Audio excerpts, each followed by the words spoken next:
सत्ता का संघर्ष लोकसभा चुनाव 2024 के दूसरे चरण के लिए बस थोड़ा सा समय बाकी रह गया है।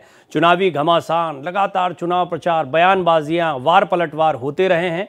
मैं हूं प्रवीण तिवारी और अपने मेहमानों के साथ हम बातचीत करने वाले हैं दूसरे चरण के पहले के रण की, और साथ ही साथ बात करेंगे उत्तर प्रदेश की।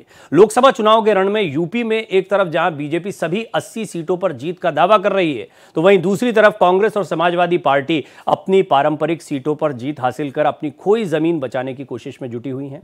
कन्नौज सीट से अखिलेश यादव खुद मैदान में उतर चुके हैं और कन्नौज उनका एक मजबूत गढ़ भी है। अखिलेश यादव ने समाजवादी पार्टी के गढ़ में खुद ताल ठोक दी। इससे एक बड़ा मैसेज अपने कार्यकर्ताओं के लिए उन्होंने दिया है। अखिलेश ने कन्नौज सीट से नामांकन दाखिल करने के बाद बीजेपी पर बड़ा हमला भी बोला। तो वहीं कन्नौज सीट से अखिलेश यादव के चुनावी रण में उतरते ही बीजेपी की नेता और मुलायम सिंह यादव की छोटी बहू अपर्णा यादव ने तंज भी किया है।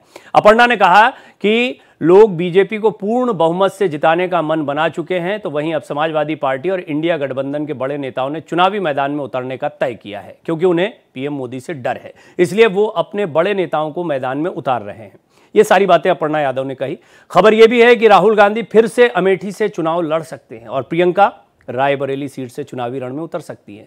हालांकि सूत्रों के मुताबिक दोनों ही सीटों पर 30 अप्रैल से पहले कोई औपचारिक घोषणा नहीं होगी। माना जा रहा है कि अमेठी और रायबरेली को लेकर कांग्रेस कोई भी फैसला वायनाड में मतदान हो जाने के बाद ही लेगी। सवाल बड़ा है। सवाल ये, अखिलेश यादव, राहुल गांधी और प्रियंका अपनी पारंपरिक सीटों को जीत पाएंगे, दोबारा अपनी खोई हुई जमीन को हासिल कर पाएंगे? राहुल का अमेठी और प्रियंका का रायबरेली सीट से औपचारिक घोषणा करने में कितनी देरी कांग्रेस करती है और इसके पीछे की रणनीति क्या है, इसी पर चर्चा करेंगे बड़े पैनल के साथ। लेकिन उससे पहले एक खास रिपोर्ट। लोकसभा चुनाव के रण में यूपी में एक तरफ जहां बीजेपी सभी 80 सीटों पर जीत को लेकर हुंकार भर रही है, तो दूसरी तरफ सेकंड राउंड वोटिंग से पहले कांग्रेस और समाजवादी पार्टी अपनी खोई हुई जमीन बचाने में जुट गई है। कन्नौज सीट से अखिलेश यादव के मैदान में उतरने के बाद अब कांग्रेस की नजर अमेठी पर है। खबर है कि राहुल गांधी फिर से अमेठी से चुनाव लड़ सकते हैं और प्रियंका गांधी वाड्रा रायबरेली का रुख कर सकती है। हालांकि सूत्रों के मुताबिक दोनों ही सीटों पर 30 अप्रैल से पहले कोई औपचारिक घोषणा नहीं होगी। माना जा रहा है कि अमेठी और रायबरेली को लेकर कांग्रेस कोई भी फैसला वायनाड में मतदान हो जाने के बाद ही लेगी। वायनाड से राहुल गांधी चुनाव लड़ रहे हैं। ऐसे में माना जा रहा है कि वायनाड के चुनाव के बाद अमेठी से राहुल के नाम की घोषणा करने के पीछे कांग्रेस की रणनीति है, क्योंकि वायनाड के लोगों में ये मैसेज नहीं जाएगा कि राहुल चुनाव जीतकर अमेठी चले जाएंगे। सूत्रों की माने तो अमेठी और रायबरेली में नामांकन से पहले राहुल गांधी और प्रियंका गांधी अयोध्या जाकर रामलला का दर्शन कर सकते हैं। इसे लेकर अमेठी से बीजेपी की उम्मीदवार स्मृति ईरानी ने राहुल और प्रियंका गांधी पर जोरदार निशाना साधा है। 15 साल राहुल गांधी यहाँ सांसद रहे, किसान के खाते में क्या कभी 6,000 रुपया आया साल का? नहीं आया ना। 5 साल से 6,000 रुपया आ रहा है तिवारी जी, मतलब 30,000 रुपये तक अब तो अमेठी के एक एक किसान को मिल चुका है। वहीं अखिलेश यादव समाजवादी पार्टी के गढ़ कन्नौज से ताल ठोक रहे हैं। समाजवादी पार्टी के अध्यक्ष अखिलेश यादव ने कन्नौज सीट से नामांकन दाखिल करने के बाद बीजेपी पर बड़ा हमला बोला है। बीजेपी कितने भी हथकंडे अपना ले, लेकिन यहाँ की जनता और खासकर गरीब किसान और एक एक नौजवान जानता है कि यहाँ का विकास रोका है कन्नौज का। जिस हाईवे पे हम लोग चलते हैं, जिस जगह पर हम बैठे हैं, ये कभी खेत थे, ये बहुत वे साइड एम्यूनिटी बनी है। कन्नौज सीट से अखिलेश यादव के चुनावी रण में उतरने पर बीजेपी की नेता और मुलायम सिंह यादव की छोटी बहू अपर्णा यादव ने तंज कसा है। अपर्णा यादव ने कहा कि पीएम मोदी के डर से इंडिया अलायंस के बड़े नेता चुनावी मैदान में उतर रहे हैं। इनके बड़े नेताओं ने यह तय किया है अब, क्योंकि उनको पता है कि वो मोदी जी से उनको कहीं ना कहीं बहुत ज्यादा, कहीं ना कहीं नहीं बोलूंगी, डर है, भय है, तो अब वो सारे बड़े नेताओं को अपने उतार रहे हैं चुनाव में। और पहले जो माना जाता था कि भाई केक वॉक की तरह जीत जाएंगे, हम कहीं से भी लड़ जाएंगे, हम जीत जाएंगे, तो ऐसा नहीं है।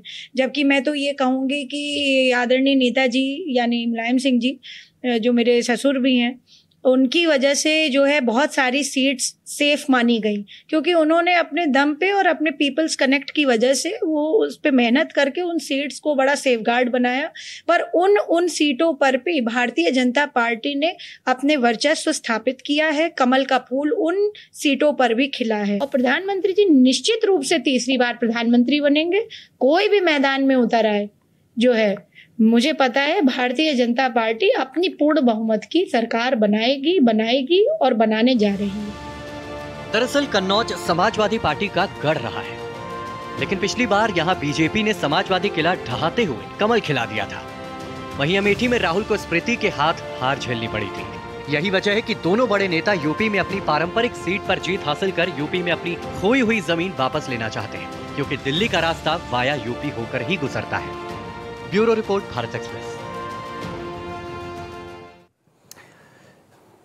देखिए, एक बड़ा दिलचस्प पहलू ये होता है कि जैसे जैसे चुनाव आगे बढ़ता है, फेजेस निपटते जाते हैं, उसमें जो वोटिंग परसेंटेज आता है, जो मिजाज है, आप देखते हैं नेताओं के बयान, नेताओं की रैलियां, जिन मुद्दों को उठाया जा रहा है उनमें भी ज़बरदस्त परिवर्तन आता है। कई बार तेज धार भी मिलती है। आइए इस पर बात करते हैं। वैसे तो जब भी हम पॉलिटिकल डिबेट करते हैं तो देखते हैं कि कुछ मुद्दे हैं जो घूम फिर कर आ जाते हैं, लेकिन मैं कोशिश करूंगा कि उत्तर प्रदेश के विषय में कुछ बातें आपके सामने निकल कर सामने आ पाएं, और इसमें एक बहुत ही शानदार पैनल मेरी मदद करेगा।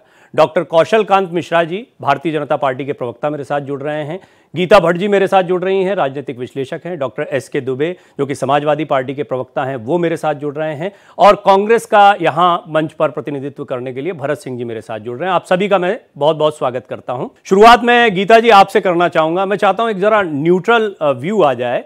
अमेठी से राहुल गांधी का लड़ना, हालांकि ये मेरा भी मानना रहा है, कई एनालिसिस में ये बात मैंने भी कही है कि अमेठी से लड़ना एक अच्छा जेस्चर होगा। आप भागे नहीं, आप डरे नहीं, आपने उस जगह को छोड़ा नहीं जो आपकी पुश्तैनी जगह रही है, एक अच्छा मैसेज होगा।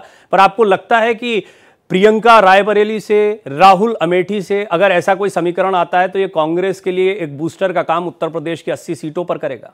देखिए, चुनावी समीकरण जो है वो समय समय पर बदलते रहते हैं, और हो सकता है कि राहुल गांधी जी जब वायनाड का चुनाव हो जाए तो उसके बाद वो हो सकता है सोचे कि वो अमेठी में भी अपना नामांकन दाखिल करें, और प्रियंका वाड्रा भी अगर ऐसा कुछ सोच रही हैं तो उनको, लेकिन इस बात का भी ध्यान रखना पड़ेगा कि देखिए जनता क्या तय करती है ये तो समय बताएगा, लेकिन अगर हम पिछला उत्तर प्रदेश का जो विधानसभा का चुनाव हुआ उसमें प्रियंका वाड्रा जी की जो भूमिका रही और जिस प्रकार से पूरे संगठनात्मक कार्य को देखने का भी उनके ऊपर एक तरह से जिम्मा रहा, और उन्होंने जो भी रणनीति अपनाई हो उसके हिसाब से हम सोच सकते हैं, और क्या उसका परिणाम रहा वो हमने सबने देखा। तो ऐसे में उनको भी बड़े नाप तोल के निर्णय लेना पड़ेगा, क्योंकि देखिए चुनाव में उतरना है तो जीत हो सकती है तो हार भी हो सकती है, और आप जो है आज ये टेक्नोलॉजी के जमाने में आज दिल्ली में बैठे व्यक्ति के पास और रायबरेली में बैठे व्यक्ति के पास एक ही जैसी सूचना है, सारी सूचना है, क्या सच है क्या झूठ है, कौन कितना पानी में है, ये सब जानकारी जो है वो हर व्यक्ति के पास है, वो चाहे देश के किसी भी कोने में बैठा। आपने एक बहुत वैलिड पॉइंट उठाया, जरा मैं पैनल के बाकी मेहमानों को भी उसमें शामिल कर लेता हूं इस पॉइंट के साथ में, फिर थोड़ा विस्तार से बातचीत होगी। आपने कहा कि हार भी हो सकती है, जीत भी हो सकती है, लेकिन जब एक बार हार हो ही गई तो उसके बाद हार से क्या डर, अमेठी से हार ही चुके हैं और उससे बड़ा झटका क्या हो सकता है। तो अभी खोने के लिए कुछ भी नहीं है। एक सीट है रायबरेली की, सोनिया जी की सीट है, और सोनिया जी अब क्योंकि चुनावी राजनीति से एक तरीके से संन्यास ले चुकी हैं, तो ये बात बहुत स्पष्ट है कि अभी खोने के लिए कांग्रेस के पास कुछ नहीं है। तो भरत जी, मैं आपसे ज़रूर ये इसमें चाहूँगा टिप्पणी, उसके बाद में फिर कौशल कांत जी के पास भी जाएंगे, समाजवादी पार्टी के प्रवक्ता भी हमारे साथ मौजूद हैं।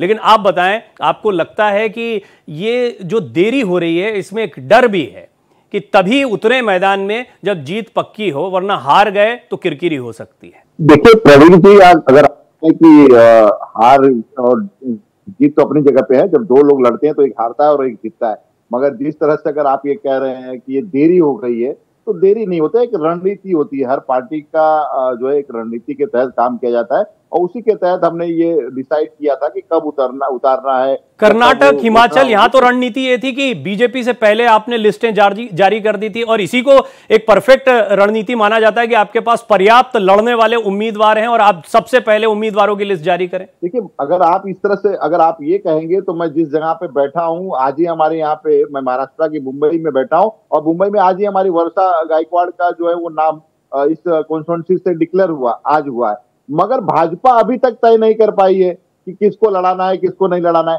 तो हो सकता है उनकी अपनी रणनीति होगी किसको लड़ाना है, नहीं, मैं तो किसको नहीं, उनके लिए भी कहता हूं, महाराष्ट्र में उनके लिए चुनौतियां हैं। मैं तो यही बात उनके लिए कह रहा हूं, मैं सिर्फ आपके लिए नहीं कह रहा हूं।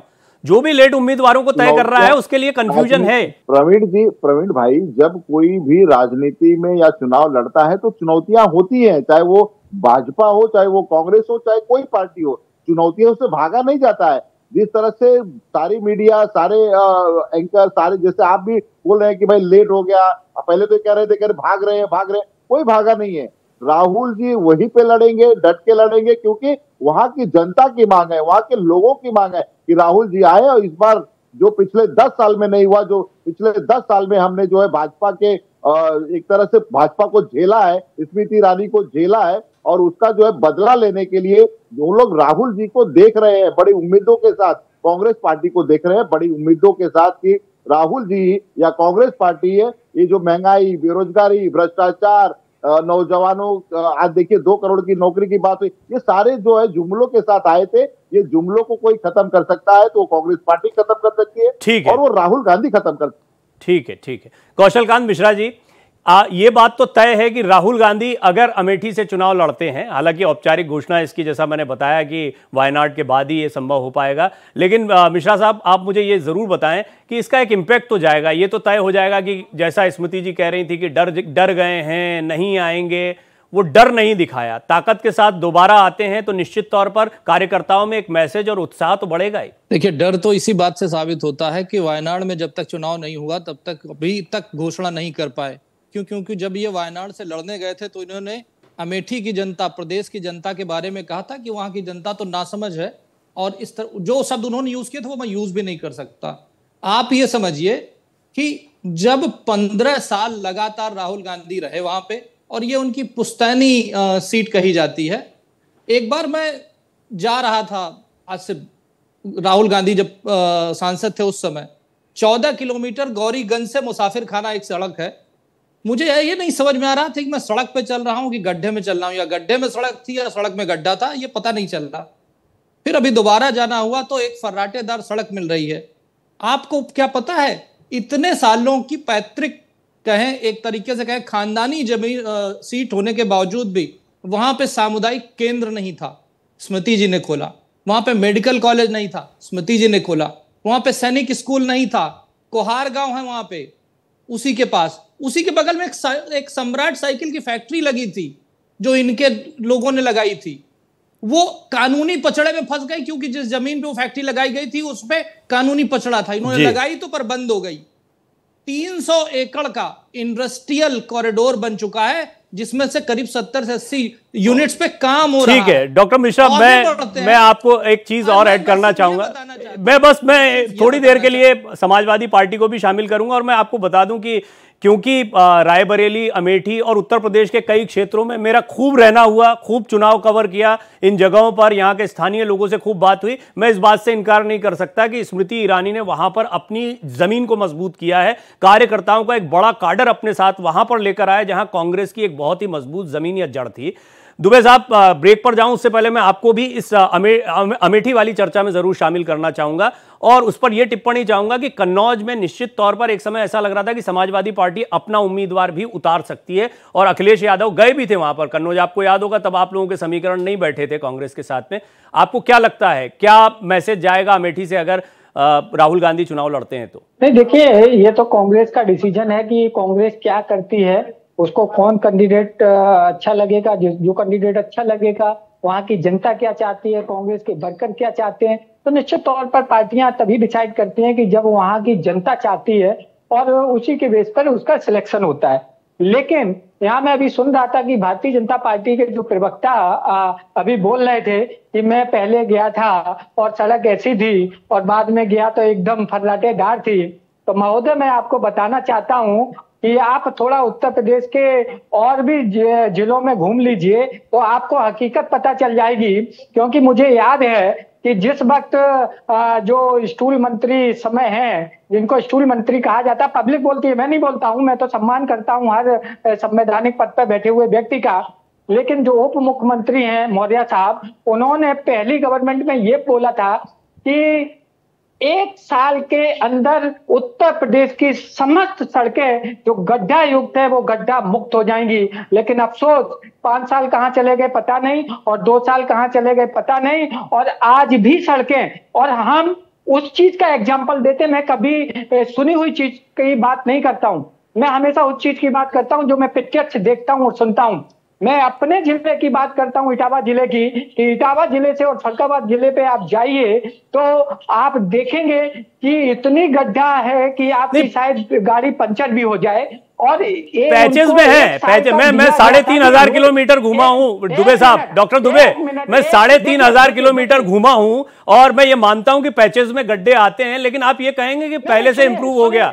मैं साल 2005 और 2024 का कंपैरिजन रख सकता हूँ। चर्चा में मैं भाग नहीं लेता हूँ, मेहरबानी माफ करिएगा। ये आपकी मर्जी है दुबे साहब, आप आपका सम्मान करते हैं, आपकी मर्जी है, आप चर्चा में हिस्सा लेना चाहते हैं नहीं लेना चाहते हैं, आपकी मर्जी है। गीता जी, 80 की 80 सीटें जीतने का दावा तो किया गया बीजेपी की तरफ से, लेकिन इस बार समाजवादी पार्टी और कांग्रेस का साथ में जुड़ जाना यह निश्चित तौर पर बीजेपी के लिए चुनौतीपूर्ण तो दिखता है। आपकी राय क्या है?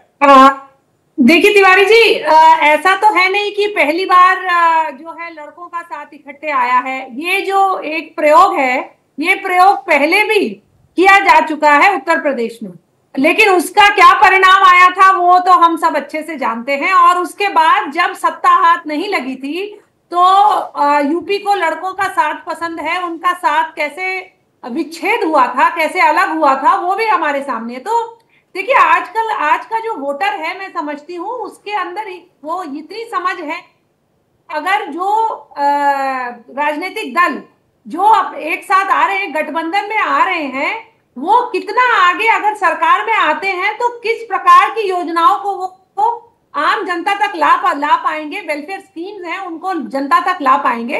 और एक जो पुराना जो अनुभव है इन राजनीतिक दलों का, सपा ने वहां राज किया लंबे समय, और सपा के राज के समय उत्तर प्रदेश के क्या हाल बेहाल थे वो किसी से छुपा नहीं है। महिलाओं की सुरक्षा का एक बड़ा महत्वपूर्ण विषय है जिसे कि कोई भी नहीं नकार सकता कि आज की सरकार 2022 का जो विधानसभा चुनाव रहा उसमें महिलाओं की सुरक्षा सबसे बड़ा मुद्दा था, और मुख्यमंत्री योगी आदित्यनाथ इतिहास दोहराते हुए दोबारा अगर आए तो उसकी एक बड़ी वजह रही।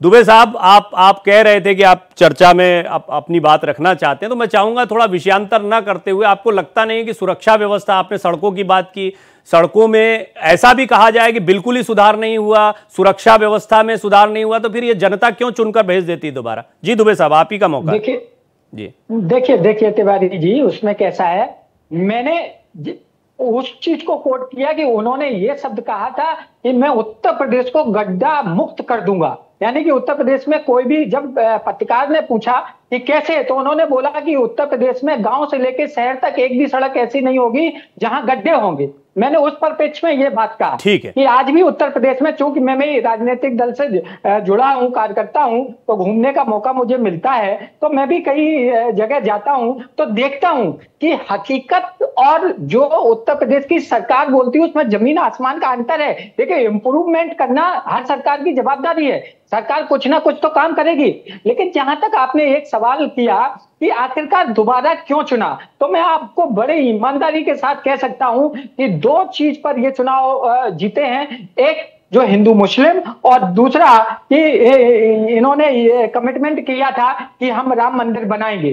तो ठीक है, राम मंदिर तो बना, लेकिन उसके साथ साथ क्या राम मंदिर के साथ साथ हमें ये नहीं देखना है, देखिए मैं निष्पक्ष तरीके से बात करता हूं, क्या राम मंदिर के साथ हमें ये नहीं देखना है कि हमारी जो बेरोजगारी दर है, जो आप भी आप ठीक कह रहे हैं, मैं आपकी बात का पूरा समर्थन करता हूं, लेकिन जनता, मतदाता, अगर राम मंदिर का वादा 370 और राम मंदिर ये टॉप मोस्ट घोषणा पत्र में होते थे बीजेपी के, और अब उपलब्धि के कॉलम में चले गए हैं, तो एक तरीके से उन्होंने अपने वादों को पूरा किया और जनता ने इन वादों को स्वीकार किया है। आपकी बातें सही है, बाकी चीजों पर भी बात हो रही है, लेकिन अगर 2 बड़े वादे पूरे होते तो फिर तो आप ये कह रहे हैं कि बीजेपी जो दावे कर रही है वो सही साबित होंगे। और नहीं, और क्या आपको भी जानकारी होगी, जो हिंदुस्तान पे कर्ज है वो 2014 में करीब 50 लाख करोड़ के लगभग था, लेकिन 10 साल में 150 करोड़ बढ़ा है। आप निश्चिंत रहिए दुबे साहब, मैंने इस पर पूरे आंकड़े, पूरी डिबेट हो चुकी है इस पर, तो अभी क्या विषयांतर हो जाएगा। लेकिन मिश्रा जी मैं आपको शामिल करता हूं, आप कुछ कहना भी चाह रहे हैं। हाँ, लेकिन जब सड़कों की बात होती है, सड़कें अच्छी हैं, विकास की बात होती है, आप लोग आत्मनिर्भर भारत को लेकर आए, स्टार्टअप इंडिया के लिए काम किया, रोजगार को के जो सवाल उठ रहे थे उसको काउंटर करने की कोशिश की, तो फिर क्या जरूरत पड़ती है धर्म की, मजहब की, हिंदू मुसलमान की बात करने की? प्रवीण जी, पहले तो समझिए कि ये दो लड़के, इन दो लड़कों से गलती हो जाती है और लड़की हूं लड़ सकती हूं का नारा देकर के सारी लड़कियां उत्तर प्रदेश की मिल करके समाजवादी पार्टी और दोनों लड़कों की सरकार को उखाड़ के फेंक देती है। तो ये तो इनकी लड़की हूं लड़ सकती हूं की ताकत। अरे माननीय मुलायम सिंह यादव जी का तो सम्मान मोदी जी भी करते हैं, बीजेपी भी करती है, काहे के लिए उनके बयान को बार बार रिपीट किया जाता है इतने सालों बाद भी? अरे मैं अभी आगे सुनिए तो सर। जी जी, इन्होंने कहा सड़कों की बात की, अगर बात करूं पूरे देश की, उत्तर प्रदेश ही नहीं पूरे देश की बात बता रहा हूं, एयरपोर्ट 4 गुना बढ़े हैं, सड़कों की लंबाई 50 सालों में जितनी 70 सालों में जितनी तो उससे डबल हो गई, रेलवे की लेंथ डबल हो गई, 10वीं इकॉनमी से 5वीं इकॉनमी, बहुत लंबी लिस्ट है अगर बताने जाऊंगा काम। तो खैर उस पर न जाते हुए अभी राजनीतिक बहस हो रहे हैं, हम उसी पे बात कर लेते हैं। जिस तरीके से मेरे मित्र ने कहा एक मंत्री के लिए, तो वैसे मैं भी बोल सकता हूं, जो मुझे लगता है कि इनका जवाब उचित रहेगा कि इन्होंने कहा ना कि इटावा की सड़कें, अरे माननीय हम इटावा की सड़कें, आप ये समझिए टीपू के अब्बू माननीय स्वर्गीय मुल्ला मुलायम सिंह जी, अरे डॉक्टर मिश्रा कहाँ ले जा रहे हैं आप? कहाँ ले जा रहे हैं? ठीक है, मैं इटावा, मैनपुरी, सैफई में मान गया, उसको चमन कर दिया। सुनिए ना, नहीं ये आप मेरी बात तो सुनिए। इटावा हुआ, मैनपुरी हुआ, नहीं कन्नौज हुआ, बदायूं हुआ, फिरोजाबाद हुआ, ये सब तो समाजवादी पार्टी के गढ़ कहे जाते थे ना। अगर उनके प्रवक्ता बैठ करके इटावा की सड़कों का रोना आज यहाँ रो, चलते भरत जी आप कुछ कहना चाह रहे हैं, मैं चाहूंगा बाकी दो मेहमान शांत रहे। भरत जी आप अपनी बात बोले, मैं कार्यक्रम को खत्म करने जा रहा हूं। देखिए, जिस तरह से गीता जी ने कहा कि महिलाओं पे अत्याचार या महिलाओं बहुत सुरक्षित है, शायद कठुआ, उन्नाव और ब्रिजभूषण शरण सिंह उसी उत्तर प्रदेश में से आते हैं, कहीं और से नहीं आते हैं, लंदन और अमेरिका से नहीं आते हैं। इस तरह से वहां पे क्या हालात हुए ये सब ने देखा। और रही बात विकास की बात कर रहे हैं, मिश्रा जी आपको विकास के बारे में तो बोलने का अधिकार ही नहीं है। 2 करोड़ नौकरी देने की बात किए थे, 10 लाख नौकरी नहीं दे पाए। गैस का दाम जो है वो 4, ठीक है, ये वो सारी चीजें जो हो चुकी, कुल मिलाकर आपका ये कहना, सारी विषय ये है। और ये पहले चरण के चुनाव में, ठीक है, ये जो बात आई कि पहले चरण के मतदान के बाद में बड़ी निराशा है, इस तरह की बातें कही गई हैं। देखिए, चर्चा बहुत लंबी हो सकती है, आप लोगों ने बढ़िया बात रखी है, उत्तर प्रदेश पर फोकस करना था, लेकिन जैसा मैंने कहा तमाम विषय आ जाते हैं, चर्चा लंबी चली जाती है, लेकिन समय सीमित है। आप सभी का बहुत बहुत धन्यवाद चर्चा में मेरे साथ जुड़ने के लिए, बहुत बहुत धन्यवाद आपका।